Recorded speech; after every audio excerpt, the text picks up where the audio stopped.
একদিন হযরত ইউনুস অনেকগুলো সঙ্গী স্বজন নিয়ে নৌকায় করে কোথাও যাচ্ছিলেন। হঠাৎ রাতের আধারে নদীতে অনেক ঝড় ওঠে এবং সঙ্গী সাথীরা ভয় পেয়ে যায়। নৌকাটি অনেক নড়াচড়া করছিল এবং হঠাৎ করে পিছন থেকে একটি বড় মাছ ভেসে ওঠে। তারপর সবাই মিলে ফয়সালা করে যে নৌকা থেকে লোক কমাতে হবে। এজন্য লটারের ব্যবস্থা করা হইল।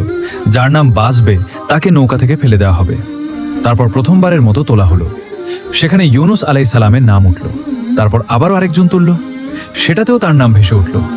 ইউনুস সালাম ভাবলেন যেটা আল্লাহর পক্ষ থেকে ফয়সালা, এজন্য তিনি আর কোনো কথা না বলেই নৌকা থেকে ঝাঁপ দিলেন।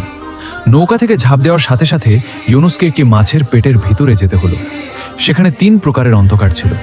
এক হলো রাতের অন্ধকার, আর এখনো সমুদ্রের নিচে অন্ধকার। আরেকটি হচ্ছে মাছের পেটের ভেতরের অন্ধকারে। ইউনুস আলাইহিস সালাম দোয়া করলেন, লা ইলাহা ইল্লা আনতা সুবহানাকা ইন্নী কুনতু মিনাজ জালিমিন।